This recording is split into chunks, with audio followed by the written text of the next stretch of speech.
Et bonsoir les Tanuki Rollistes, on se retrouve pour les suites des aventures de Shayton, alors qu'il était plongé dans le cauchemar de Max, son ami de l'équipe de football des Buffalo de Blackwater. Et du coup, maître de jeu, peux-tu nous remettre un petit peu l'ambiance, s'il te plaît?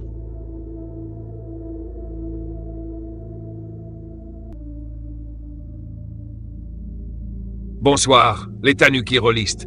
Accrochez-vous car on plonge dans un monde de terreur nocturne.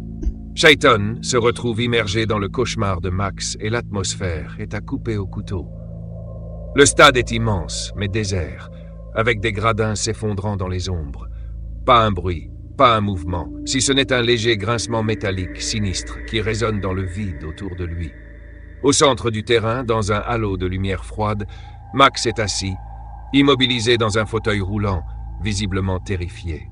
Il tente de bouger, d'appeler à l'aide, mais sa voix ne fait que s'évanouir, comme absorbée par l'obscurité environnante. Puis, à l'autre bout du terrain, un son étrange brise le silence. Un bruit de pas traînant et irrégulier. Le brisé fait son entrée. Une silhouette tordue, difforme, avec des membres aux angles grotesques et des os saillants, bandés comme pour cacher ses fractures ensanglantées. La créature avance d'un pas lourd, traînant une jambe fracturée dans une lenteur désespérante, mais inexorable. Son regard est creux, mais une énergie malveillante semble émaner de chaque pas, comme si elle aspirait l'énergie et la vie de tout ce qui l'entoure. Max est figé, et à mesure que le brisé approche, tu ressens une force invisible, oppressante, qui semble te ralentir, comme si elle cherchait à te briser de l'intérieur. Shayton. La créature est puissante et menaçante. Tu peux résister et essayer de repousser son emprise, ou bien l'affronter directement. Que choisis-tu pour ce premier coup?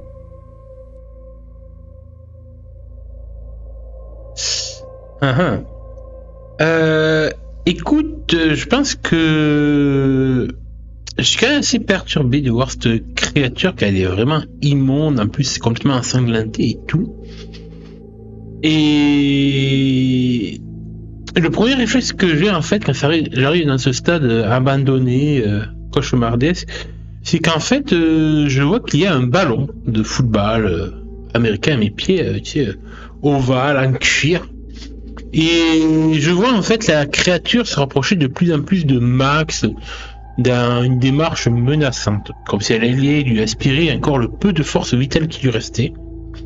Et du coup en fait je me saisis du ballon que je vais lui projeter, du moins je vais essayer de lui projeter en pleine face avec toute la force possible dans mon bras, histoire en fait de la provoquer, de la tirer vers moi. Et en fait, je pense pas réussir. En fait, je pense qu'il faut falloir que d'abord je l'épuise pour pouvoir peut-être la vaincre. Du coup, en fait, j'ai l'idée de lui balancer le ballon et si j'arrive à attirer son attention, en fait, de l'entraîner en fait dans les gradins, parce que j'ai l'impression qu'elle boite bien, qu'elle a les jambes fracturées. Donc, je pense qu'en fait, j'aurai l'avantage du terrain dans les gradins avec toutes les marches qu'il y a. Donc, du coup, voilà, mon premier jet, donc du coup, mon premier truc sera de lui balancer un ballon en pleine poire.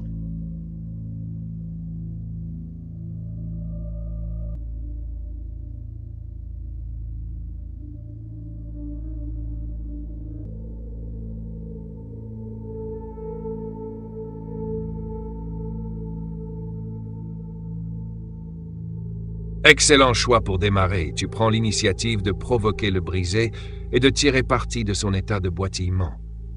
Balancer ce ballon avec force pourrait non seulement attirer son attention, mais aussi lui faire un peu de dégâts symboliques pour l'ébranler.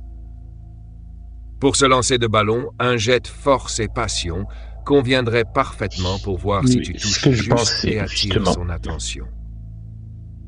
Si tu réussis, tu pourrais aussi la distraire suffisamment pour la pousser à te suivre vers les gradins. Un terrain qui, comme tu l'as bien pressenti, pourrait te donner l'avantage avec toutes les marches et obstacles. Fais ton jet et voyons si ton initiative t'ouvre une fenêtre de contrôle dans ce cauchemar. Mais ce que je pense, c'est faire force et passion. Donc j'ai un bonus de plus de base. C'est un jet normal. Et allons-y. Ça aurait pu être mieux. Du coup, ça fait un 8, c'est un succès partiel. J'ai fait un résultat de 8, ce qui est un succès partiel. Du coup, je te laisse me l'interpréter, s'il te plaît, parce que j'avoue, là, j'ai pas d'idée, en fait, de ce que c'est du contre-coup. Donc, ouais, je te laisse m'interpréter ce résultat alors que je balance le ballon. Et je pense que, du coup, le succès sera que j'aurais touché, en fait. À toi de voir le côté partiel, la complication qu'il peut y avoir.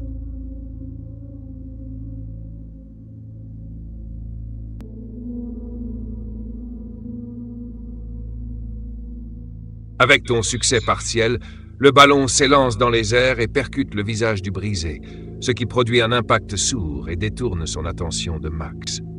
Le brisé tourne lentement la tête vers toi, son visage désormais tordu d'un rictus de rage mêlé d'une sorte de satisfaction étrange, comme s'il se délectait du défi. Okay. Il commence à boiter dans ta direction, mais à chaque pas, tu ressens une étrange sensation de lourdeur dans tes jambes. Un effet subtil mais perturbant. Tu comprends alors qu'il ne se contente pas de te fixer. Il a commencé à exercer son influence, cherchant à te ralentir spirituellement, comme s'il commençait à projeter en toi sa propre fracture. La complication, c'est cette emprise qui pèse sur toi et te ralentit légèrement, rendant ta course moins fluide. Ce n'est pas suffisant pour t'arrêter, mais tu devras te déplacer avec précaution, à moins que tu ne trouves un moyen de te libérer de cette pression. À toi de décider si tu continues à le guider vers les gradins ou si tu cherches d'abord un moyen d'échapper à son emprise. Je me rends compte qu'il est quand même assez puissant comme cauchemar. Je suis sûrement boosté par toute cette peur que ressent Max par rapport aux douleurs qu'il peut ressentir, comme si c'était un magazine, cette créature. La peur de la douleur. Et je me rends compte qu'en fait, faut pas que j'aille la chercher au corps à corps. Vu la sensation qui s'empare de moi de ralentissement, en fait, c'est comme si je ressentais un petit peu, des fourmis dans les jambes, comme si, ou des coups, comme si j'avais subi un coup dans la jambe. Donc j'ai peur en fait de ce qui peut se passer si je reste trop près. Je me souviens que dans la marche des rêves et des cauchemars, tous les dégâts que je prends me sont répercutés sur mon corps dans le monde éveillé. Donc j'avoue que je suis pas rassuré de savoir qu'il pourrait par exemple m'infliger d'un simple regard une fracture osseuse. Je pense qu'il en est capable.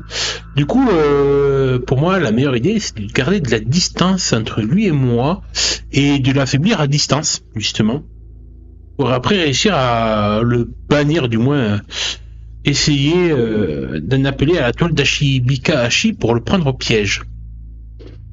Du coup, je vais vraiment aller sur ce que j'avais prévu, en fait, d'essayer de l'attirer dans les gradins, de grimper les marches, de sauter si besoin à travers les différentes bandes de sièges qu'il y a dans les gradins pour faire des obstacles naturels entre lui et moi.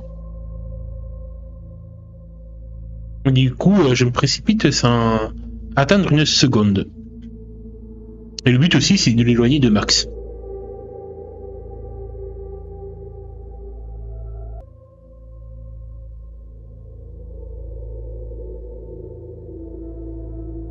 Ta prise de décision est rapide, et tu te diriges en vitesse vers les gradins, où les bandes de sièges et les marches escarpées créent un terrain parfait pour ralentir la créature, tout en te permettant de garder une bonne distance. En bondissant sur les marches, tu sens l'emprise du brisé faiblir légèrement, mais une étrange pulsation persiste, rappel de son pouvoir qui essaie toujours d'influer sur ton esprit. Tu entends le brisé traîner sa jambe déformée alors qu'il monte les gradins, laissant une traînée sombre derrière lui, marquée par la douleur que Max a encapsulée dans cette figure monstrueuse. Ses mouvements sont plus lents que les tiens, mais son obstination le rend terrifiant. Son souffle rauque résonne dans le stade désert, et sa silhouette émerge parfois entre les sièges avec une ténacité sans faille. De ta position, tu as l'avantage de la hauteur. Il est désavantagé par la distance et les obstacles que tu interposes. Tu pourras tenter d'utiliser cette position stratégique pour affaiblir davantage le brisé, voire préparer un rituel d'appel à la toile d'Ashibika Hashi pour le piéger. Que choisis-tu de faire ? Hmm.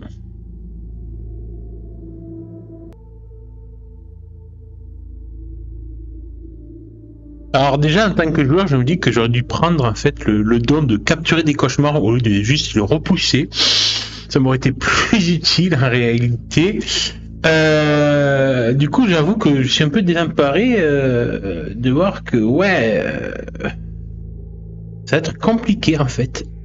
Est-ce que je peux tenter de le repousser, mais il reviendra. Peut-être pas la nuit suivante, mais les nuits d'après, il serait capable de revenir hanter Sam. Euh, du coup, j'hésite. Est-ce que tu m'autoriserais, en fait, à peut-être tenter de le capturer d'un attrape-rêve grâce à la toile d'Ashibikayashi, mais vu que je possède pas le don, peut-être de faire le jet avec des avantages, vu que je ne maîtrise pas trop cette technique, ou alors tu me l'interdis, ce qui est ton droit en tant que maître du jeu, et je fais juste repousser les cauchemars. À toi de décider, s'il te plaît, en termes de règles. Et après, on le fera de manière narrative, bien entendu.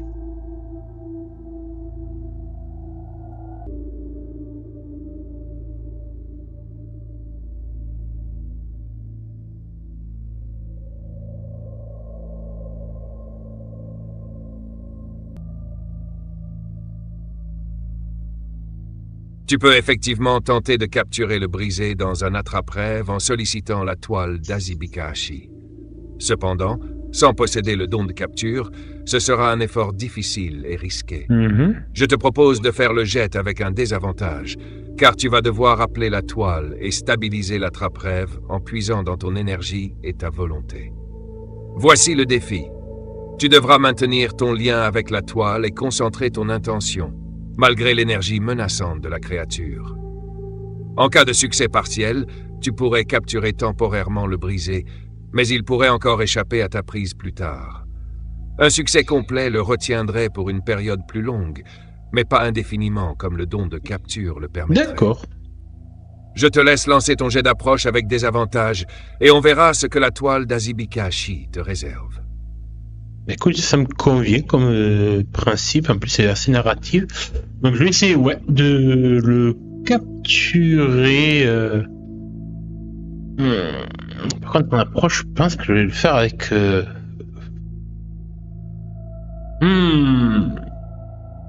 avec force et passion, parce que... Ouais, les avantages... C'est quand même un ami, Max, je tiens à lui, on est dans l'équipe. Ou alors avec intelligence et ruse, ça me paraîtrait peut-être plus... Ouais, je vais le faire avec intelligence et ruse, en fait. Parce que je réserve que pendant que je fais mon rituel, j'essaie toujours de garder la distance entre lui et moi, donc c'est vrai qu'intelligence et ruse. Oh, bah c'est beau! Avec un désavantage.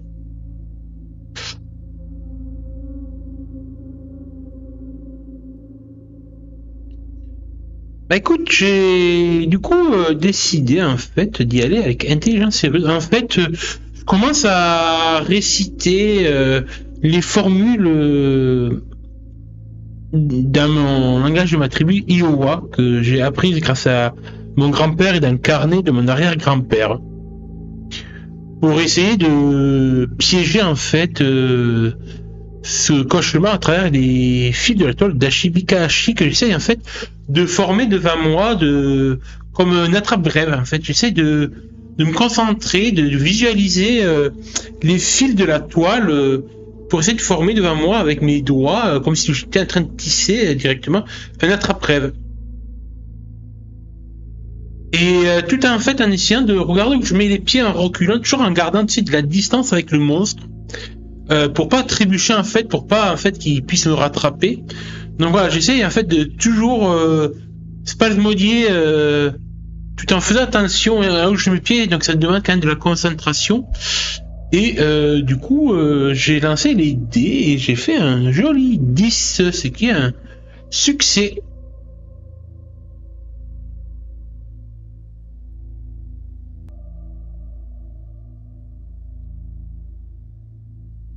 Ton succès résonne à travers la marche des rêves et des cauchemars, alors que tu invoques la toile d'Azibika-Hashi. Les filaments invisibles de la toile se matérialisent sous tes doigts, formant un entrelac subtil et puissant devant toi. Tu vois le brisé hésiter, son corps déformé vacillant, comme s'il sentait la présence d'un piège invisible. Il avance d'un pas lourd vers toi, mais dès qu'il franchit la limite de ta toile, les fils se referment sur lui, l'enserrant avec une force inattendue. Les bruits de craquement de ses os résonnent tandis qu'il se débat pour se libérer, mais ton attrape-rêve de fortune tient bon.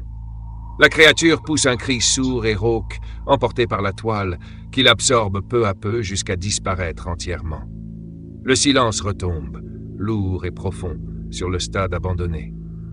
Tu ressens une vague d'épuisement après cet effort, mais la satisfaction de savoir que tu as réussi à capturer temporairement le cauchemar de Max t'apporte un soulagement bienvenu. Dans le lointain, la silhouette de Max redevient claire. Libéré du poids de son cauchemar, il se tient debout, l'air plus serein, sans s'apercevoir de ta présence. Une fois que tu auras quitté la marche, il pourra trouver un repos plus paisible cette nuit, libéré du brisé. Bravo pour ce succès, dans un tissage exceptionnellement maîtrisé.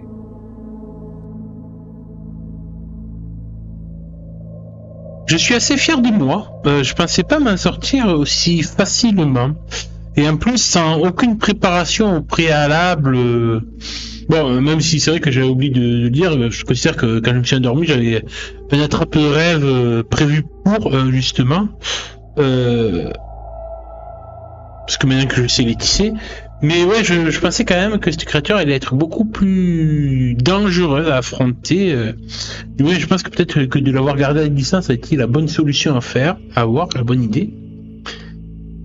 Mais oui, après je sais très bien que, voilà, vu que j'ai usé de mes dons de Dreamcatcher sans trop encore les maîtriser à 100%, je sais très bien que même si j'ai réussi à le capturer pour le moment, le briser dans cet attrape-rêve, à un moment donné, il va se libérer.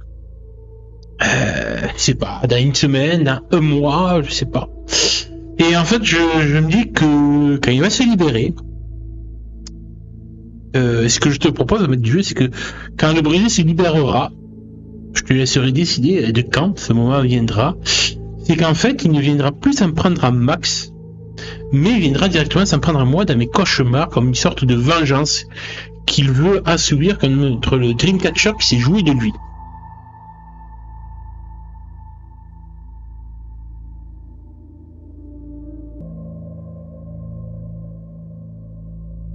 Ça ajoute une tension intéressante.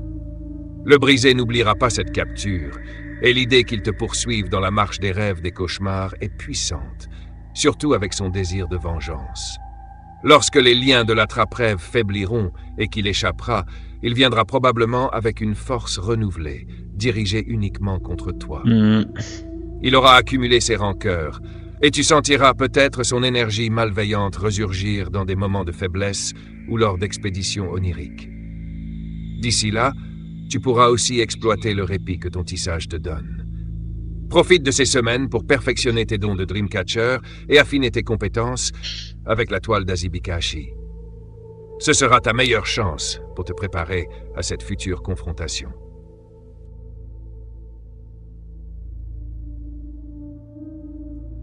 Une fois la menace du brisé disparue, je pense qu'en fait, mon regard se recentre sur Max, toujours dans son fauteuil roulant, et en fait, je vais essayer d'influencer un petit peu son rêve, du moins son cauchemar, pour justement qu'il se transforme en rêve.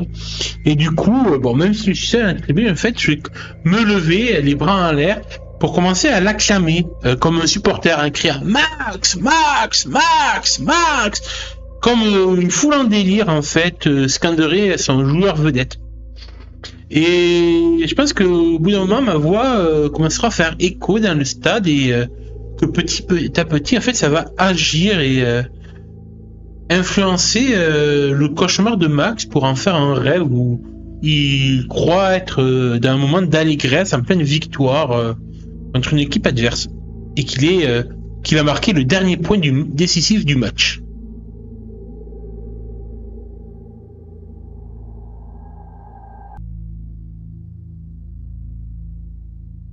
Ta voix, portée par la toile, résonne dans le stade comme si une foule de milliers de supporters scandait « Max! Max !» Avec chaque acclamation, les ombres de cauchemar commencent à se dissiper autour de lui. Les gradins se remplissent de silhouettes floues qui sautent et applaudissent. Le fauteuil roulant sous Max vacille, se disloque et disparaît, et à sa place, Max se lève, redécouvrant une force qu'il pensait perdue dans son cauchemar. Il regarde ses mains, puis vers toi et vers la foule, visiblement surpris et ému. En avançant vers le centre du stade, il attrape le ballon ovale qui vole vers lui. Il commence à courir, ses mouvements fluides et puissants, avec une vitesse qu'il n'a jamais ressentie. Le chrono semble suspendu pour ce dernier point, le moment décisif, et une vague de confiance semble illuminer son visage. Alors qu'il franchit la ligne de but, la foule éclate en ovation, et tu ressens, même dans ce monde onirique, une vague de chaleur et de soulagement. Max est entouré de ses coéquipiers et semble pour un instant être devenu l'étoile montante dont il rêve depuis longtemps. Cool. Je le regarde avec un sourire alors que maintenant je vois les couleurs se raviver, annonçant la présence d'un rêve. Et je me dis que j'espère que demain, en fait, il vivra son rêve en réussissant peut-être à marquer le dernier point contre l'équipe de Amber Lake lors de notre match de demain. J'ai vraiment hâte. Je suis heureux de le voir comme ça sur le terrain. Et j'espère vraiment le voir de mes propres yeux demain. Et du coup, en fait, je vais me faire discret, disparaître dans l'ombre de son rêve pour m'éveiller, en fait, à travers la toile d'Ashibikahashi et suivre le chemin pour rejoindre mon corps dans le monde éveillé. Et du coup, ouvrir les yeux, alors que je suis toujours endormi, sur le lit de Tiana, dans sa chambre.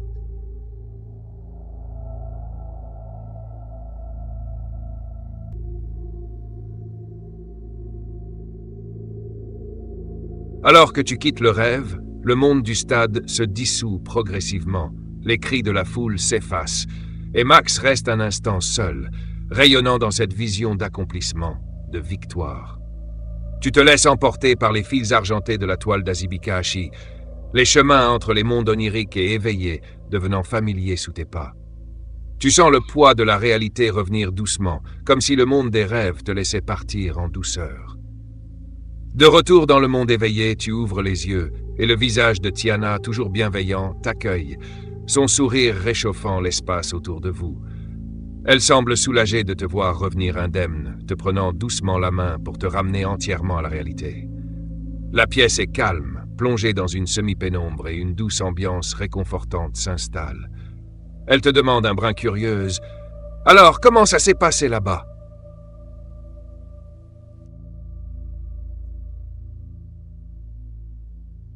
Je lui rends son sourire.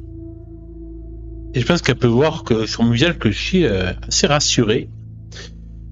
Et je contemple aussi du coup la trappe de rêve que j'ai entre les mains, qui est ternie, preuve comme quoi j'ai bien capturé un cauchemar, mais je sens en fait qui vibre un petit peu, qui tremble légèrement, comme si en fait à l'intérieur le brisé tentait de se libérer un peu. Je me fais la métaphore, bon après je sais pas si à l'époque ça existait déjà, mais comme un Pokémon dans une Pokéball, tu sais, qui résiste et qui veut se libérer de sa Pokéball. Donc voilà un peu l'image que j'ai, et du coup je me tourne vers Tiana. Ben je pense que je m'en suis assez bien sorti, et ça a été assez rapide. Je crois que je m'améliore, comme dit Dreamcatcher. Et du coup, je me relève un petit peu, alors que je t'ai couché, avec un moment un peu le torse de fierté pour faire mon beau. Je pense que ça va la faire un peu sourire, d'un air amusé. Et je regarde et dis, je suis parti pendant longtemps, j'ai l'impression que ça a été assez rapide, cette incursion, de l'autre côté de la toile.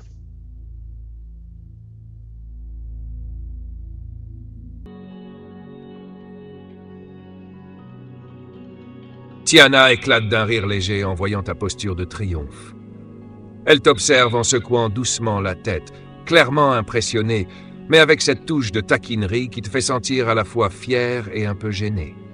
Elle se penche pour examiner la trappe-rêve ternie entre tes mains, remarquant les frémissements qui en témoignent de l'énergie contenue du brisé. Tu n'as pas perdu ton temps. C'est clair. dit-elle avec admiration. Ce cauchemar là-dedans, ça a l'air d'être quelque chose. Elle pose sa main sur la tienne, regardant un instant l'attrape-rêve comme pour en ressentir l'écho, avant de te fixer à nouveau. Tu as géré ça en un rien de temps. S'il y a un prochain cauchemar, il n'a qu'à bien se tenir. Elle te donne une tape affectueuse sur l'épaule. Bon, dis-moi, maintenant que tu es de retour sain et sauf, tu te sens prêt pour demain. Entre Max et l'équipe, je crois que tu vas avoir de quoi faire. Son sourire trahit un mélange d'encouragement et de fierté, et tu te sens soudain étrangement prêt pour ce qui t'attend. Ouais, je pense que demain ça va le faire. En plus, j'ai laissé Max d'un super rêve où il remportait une victoire, donc je pense que ça va le mettre en confiance, en condition pour demain. Je pense que ouais. Je pense que demain, ouais, on va gagner contre Timberlake. Puis je prends un moment pour m'asseoir tranquillement. Je pense que elle va aller chercher un petit verre d'eau quand même, histoire que je me rafraîchisse. Puis je regarde la pendule. C'est vrai que je suis pas parti trop longtemps dans la marche des rêves des cauchemars. Je pense que ouais, la soirée est entamée, mais ça, il reste encore bien 2-3 heures avant que je rentre chez moi, parce que bon, pas trop encore le droit de dormir chez Tiana. Donc je sais qu'il va falloir que j'entre à la maison. Mais j'ai envie quand même, alors Tiana me ramène le verre d'eau, j'ai quand même envie d'aller au bout du plan complet que j'avais en tête pour ce soir, c'est-à-dire, outre le fait d'aider Max, d'aller voir de l'autre côté aussi dans la bulle onirique de Marigold, mon ex-petite copine, pour voir si elle fait un rêve ou un cauchemar, et surtout pour m'aviser de voir si Brody McGuffey n'est pas aussi en train de tenter de l'influencer dans son sommeil. Car j'ai vu qu'il commençait à essayer de la séduire il y a quelques heures de ça, en fait, quand je sortais du vestiaire. Et qui lui avait proposé en fait d'aller avec lui demain au match pour le supporter. Et je peux pas m'empêcher de me dire que cet enfoiré de Brody tente de séduire Marigold pour me toucher. Puis vu que sa sœur est une succube, je me dis que il est sûrement de la même nature que elle. Et quand je repense en fait au cauchemar que j'avais affronté, où Savannah était sous sa forme de succube, où c'était extrêmement tendu au niveau émotionnel et sensuel, en fait, j'ai pas du tout envie que Brody inflige cela à Marigold. Peut-être une pointe de jalousie, mais aussi de protection envers Marigold. C'est après tout mon ex-copine et je tiens encore à elle. Et ouais, j'ai pas envie de la voir sombrer et être tenté par Brody. Quitte à ce qu'elle sorte avec quelqu'un d'autre que moi. Non, surtout pas Brody McGuffin. Puis voilà, vu que c'est une créature, je sais pas exactement si c'est infernal, démoniaque ou autre chose, c'est des histoires de succube, incube. Mais je peux pas laisser Brody faire ça, agir librement. Du coup, je me tourne vers Tiana et je lui dis, écoute, j'y retourne. J'ai besoin d'avoir l'esprit sûr et de me rassurer, de savoir que Marigold va bien cette nuit. Et je la regarde, car elle sait que c'est mon ex-petite copine. Comment elle le prend que je veuille, du coup, comme ça, veiller et m'introduire dans les rêves de mon ex-petite copine, alors qu'elle est ma copine actuelle, Tiana.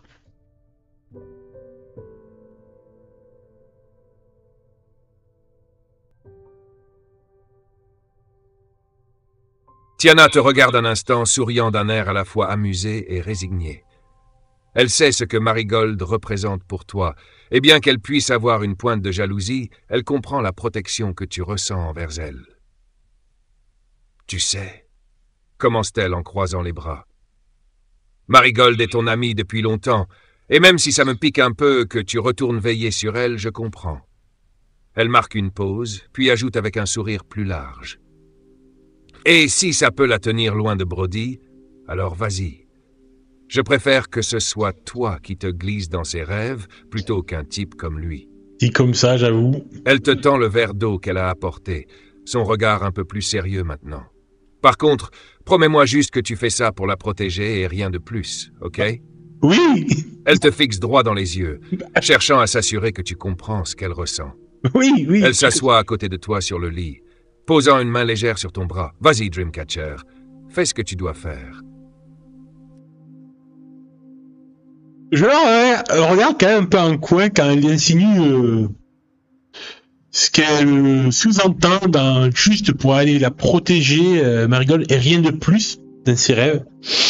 Non, je pense qu'elle a quand même un petit doute de ce que je peux ressentir encore, peut-être du désir pour Marigold, mais j'essaie de la rassurer quand même sur ça.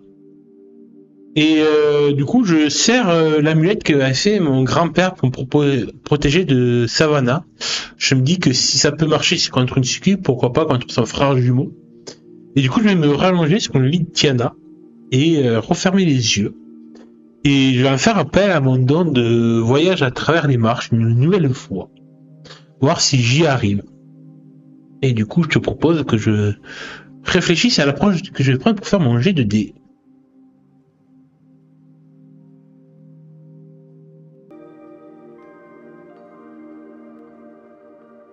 Alors que tu t'allonges et te prépares mentalement à retourner dans la marche des rêves, l'idée de protéger Marigold en utilisant l'attrape-rêve te paraît bien fondée. Savannah ayant déjà fait usage de son charme surnaturel sur toi, il n'est pas improbable que Brody emploie des techniques similaires.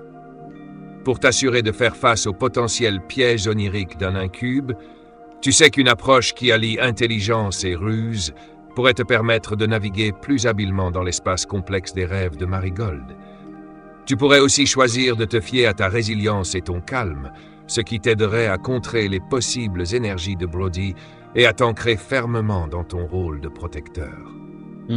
Prends un instant pour choisir l'approche qui te semble la plus adaptée. Puis lance les dés pour te glisser dans la toile d'Achibikashi. Alors c'est vrai que en termes de mécanique de jeu, j'y serais plus allé avec force et passion parce que je considère que la passion que j'ai pour Marigold, mais ça serait, je veux dire, la facilité à fait que toujours choisir l'approche où j'ai le plus de bonus. Donc c'est pas un truc que j'aime en tant que joueur. Intelligence et ruse, non, je ne vois pas y aller avec ruse ou intelligence, mais plutôt ouais avec calme en fait. Parce que j'essaye en fait de faire le vide à moi. Calme ou lâcher prise en fait. Un lâcher prise ou un calme, ça marche très bien. Parce qu'en fait, je vais me mettre dans l'approche suivante au niveau état d'esprit, de faire le vide à moi. D'essayer en fait de ne pas ressentir de désir. C'est que pour un ado en pleine puberté, plein d'hormones, ouf, ça va être compliqué, mais j'ai très bien compris que la succube ou l'incube agissait sur le désir, notamment le désir sexuel. Donc j'essaie en fait de ignorer tout ça. Et en plus, je vais retourner auprès de Marigold, mon ex-copine, avec qui j'ai déjà eu des relations intimes et tout, où il y a déjà eu du désir entre nous. Et j'ai peur en fait que si je commence à ressentir ne serait-ce qu'une pointe de désir que j'ai pu avoir pour Marigold, l'incube puisse s'en servir contre moi ou contre elle. Du coup, ouais, je vais y aller en lâchant prise. Ça me paraît plus que mieux que calme. En fait, ça va un peu dans les deux approches, mais sans j'ai un bonus de plus 0 dans les deux, donc écoute, on va y aller en lâchant prise. Non, par contre, j'ai un désavantage, donc j'ai que je refasse le jeu normal. Excuse-moi, IA.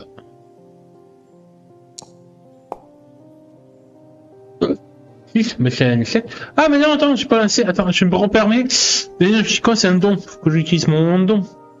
Voyage entre les marches. Donc, un lâche en prise. Voilà. Bon, bah, c'est pas mieux, je refais 6. Là, c'est le temps de chaque. Aïe, aïe, aïe, ça va, ouais. Vous êtes piégé entre les deux mondes, incapable de vous ancrer dans l'un ou l'autre.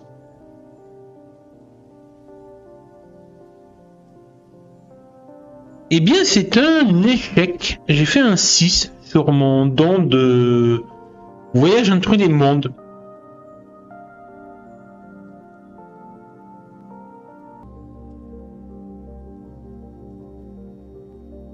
Alors que tu te concentres pour franchir la barrière des mondes et entrer dans la marche des rêves et des cauchemars, tu sens une résistance inhabituelle. C'est comme si quelque chose, peut-être une énergie ou une force liée à Brody lui-même, tentait de bloquer ton passage. Tu essayes d'insister, de pousser plus loin en focalisant ta volonté, mais c'est en vain. Tu te retrouves suspendu entre les deux dimensions, flottant dans une sorte de vide sombre et désorientant.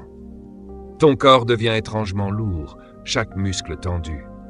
Soudain, une douleur aiguë t'irradie le flanc droit, comme si quelque chose te griffait de l'intérieur. Tu es rejeté brutalement hors du passage et ramènes enfin conscience dans le monde éveillé, haletant, une sueur froide glissant sur ton front. Tu réalises, en posant une main sur ton flanc, que la douleur est bien réelle, une blessure invisible mais marquée, te laissant un point de dégâts physiques. Tiana, alarmée, te secoue légèrement pour te ramener à la réalité, son regard inquiet te sondant. Elle murmure doucement. « Ça va? Qu'est-ce qui s'est passé ?» Un peu sonné, tu te rends compte que le passage était plus dangereux que tu ne l'imaginais.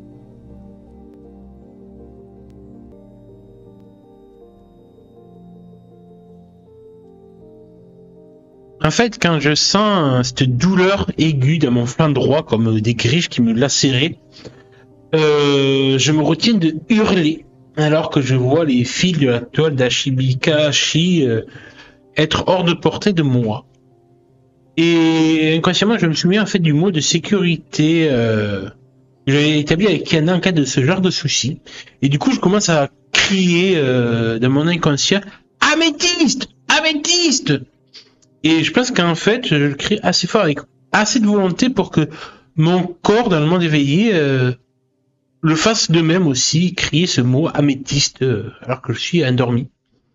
Et je pense qu'en fait, Tiana comprendra et me forcera mon réveil en me secouant. Ou même, il reste peut-être un peu d'eau dans le verre que j'avais commencé à boire. Peut-être qu'elle me versera du coup le verre d'eau sur la figure pour me réveiller d'un bond. Et je me réveille quand même en soufflant un petit peu quand même, me tenant la main sur les côtes. Je soulève mon t-shirt quand même pour voir si j'ai pas de traces et tout, si j'ai pas de cicatrices. Mais non, en fait, c'est vraiment plutôt une sorte de douleur physique, mais onirique. Du coup, comme si ça m'avait griffé de l'intérieur. Donc, je me dis que niveau extérieur, j'ai rien, j'ai aucune lacération. J'espère qu'il n'y a pas des organes qui ont été touchés, mais je me ressens quand même... ouais, en fait, comme si les griffes, en fait, avaient raclé contre mes côtes. Quand même un peu douloureux. Peut-être un petit hématome qui pourrait se développer dans les heures qui viennent. Mais ouais, je grince des dents là. Je serre la mâchoire sous le coup de la douleur et quand Tiana me demande ce qui s'est passé, je dis je sais pas réussi, j'ai dû trop forcer, faire un voyage dans la marche à une soirée, ça va, mais peut-être en faire deux d'affilée comme ça, j'ai voulu trop forcer, je pense, et être trop rapide. Et je pense que forcer mon sommeil pour rentrer dans la toile, c'est pas forcément la meilleure idée du siècle. Et je pense que faut que j'espace en fait mes voyages en termes de fréquence.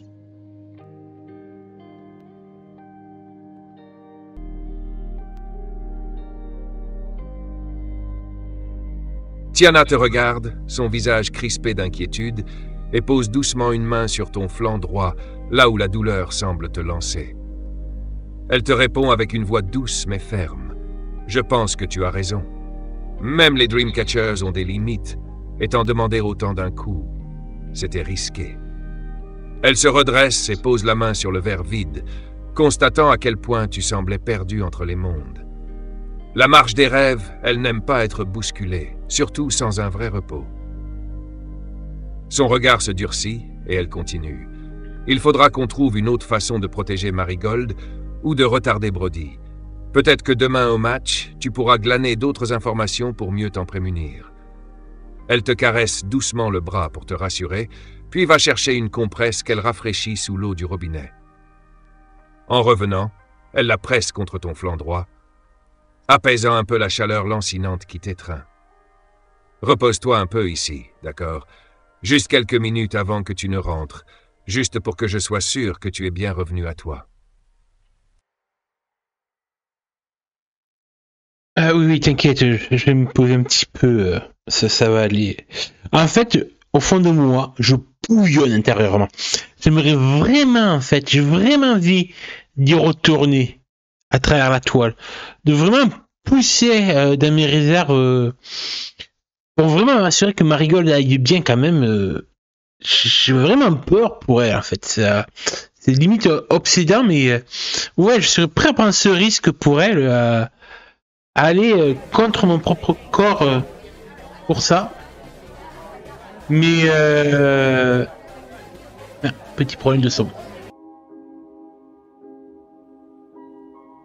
Mais je sais qu'il faut pas que j'abuse non plus. En plus, je sens quand même que j'ai quand même mal parce que j'avais pas non plus complètement rétabli depuis la dernière fois avec tous les coups que j'avais pris.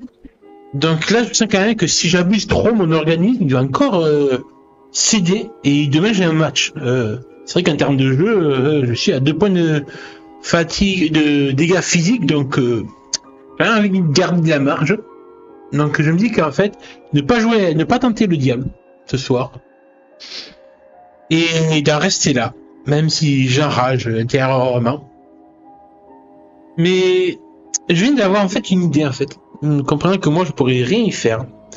Je me tourne vers Tiana et dis-moi chérie. D'ailleurs, je crois qu'elle va être un peu surprise quand je dis chérie, c'est la première fois que je l'appelle chérie. Je veux dire, Tiana, je me rattrape un petit peu.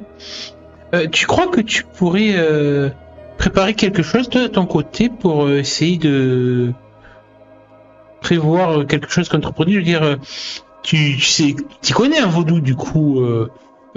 Tu serais capable de faire une poupée à effigie de Brody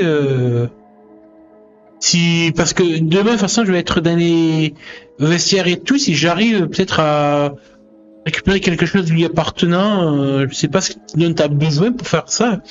Est-ce que si du coup je fais ça dans le match, que je te le donne rapidement, toi tu pourras faire un truc pour justement une poupée pour prévoir au moins un moyen de pression sur Brody si ça me prend Marigold.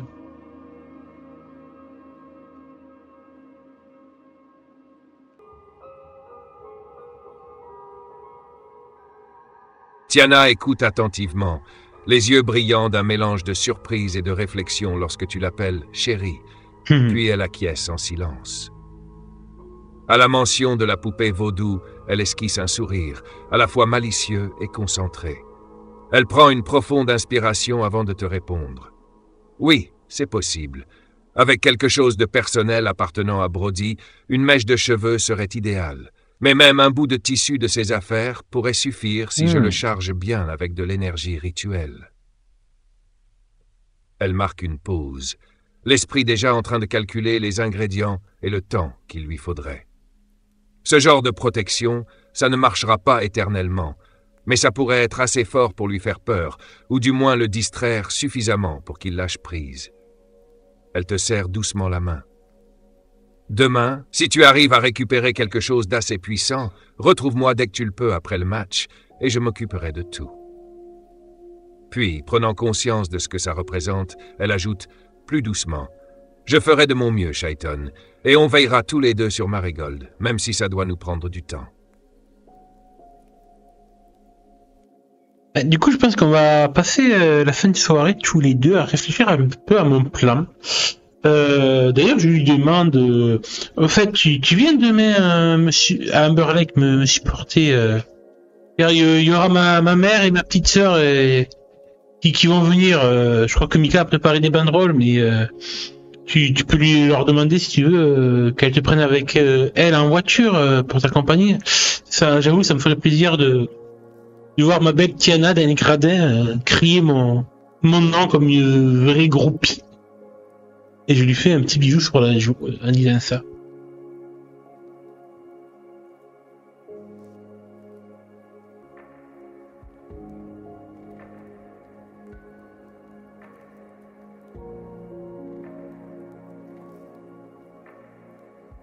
Doucement à ton baiser sur la joue, visiblement amusé par l'idée de se joindre à ta famille en mode super fan.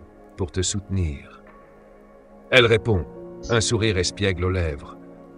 Eh bien, si tu insistes, je ferai un effort pour être la meilleure groupie possible. Elle se met à rire, se passant la main dans les cheveux. Je crois que je pourrais même demander à Mika de me montrer ses banderoles en avance pour qu'on s'organise un vrai petit show de support. Puis, plus sérieusement, elle pose sa main sur la tienne. Je serai là demain, Shaiton. Compte sur moi, je ne manquerai ça pour rien au monde.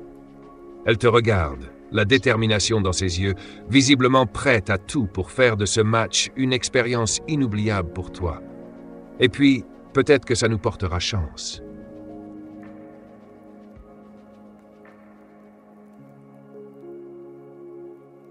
Quand on parle de ça, en fait, je commence à rire et je dis, oh oui, je te vois tellement un super fan de moi, hurlant, scandant mon prénom, Shaiton, Shaiton.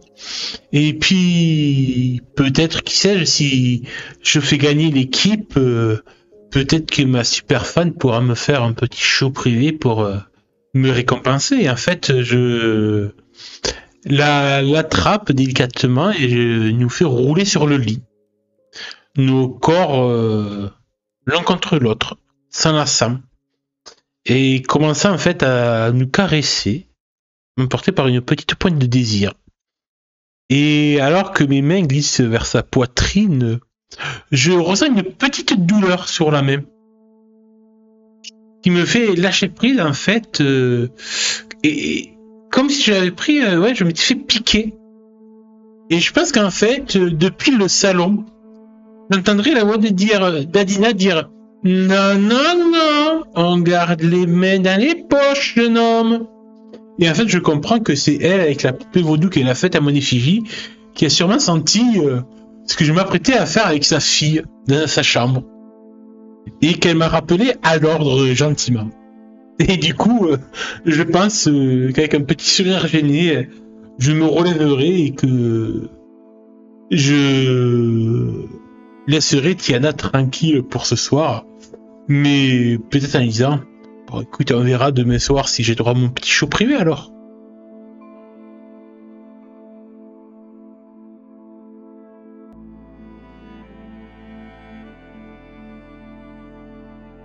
Tiana éclate de rire, les joues un peu rosies par la situation, tout en te poussant gentiment avec un sourire taquin. Elle murmure, à moitié amusée, à moitié sérieuse. Si tu gagnes ce match demain, Shaiton Arrow, peut-être bien que je te préparerai quelque chose d'inoubliable. Mais seulement si tu m'impressionnes vraiment. Ah, ouais. Elle te glisse un dernier baiser sur la joue et un clin d'œil complice te fait comprendre qu'elle est pleinement dans ton jeu. Pourtant, son regard se tourne subtilement vers la porte, consciente que sa mère veille toujours d'un œil avisé. Elle murmure, amusée, « Fais de beaux rêves, champion. Demain, on sera tous là pour toi. » Ce petit défi et cette promesse ajoutent une touche de motivation avant le grand jour.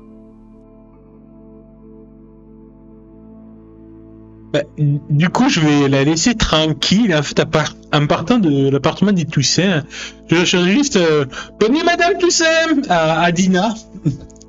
Et je filerai en fait rejoindre mon propre lit chez moi, dans ma maison. Mais j'avoue que sur le chemin du retour, en fait, je graisse encore des dents car j'avais vraiment envie de veiller sur Marigold ce soir, mais tant pis. Et je me coucherai en me disant que j'espère que tout va bien de son côté pour elle, que cette nuit, elle dormira bien. Tout comme moi, je m'apprête à bien dormir.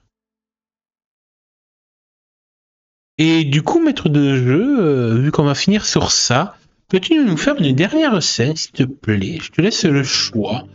À nous faire une scène, en fait, du côté de Marigold. Comment ça se passe la nuit? Comment elle dort? Voilà, comment... décris-nous un peu sa chambre, son petit rituel de nuit et tout. Et alors qu'elle s'endort, eh bien, dis-nous si elle fait un rêve. Et quel est ce rêve? Ou sinon, est-ce qu'elle fait un cauchemar? Et quel est son cauchemar? Et est-ce que Brody est dedans? Voilà, je te laisse libre choix, libre arbitre pour imaginer la scène qui se déroulera dans la chambre de Marigold.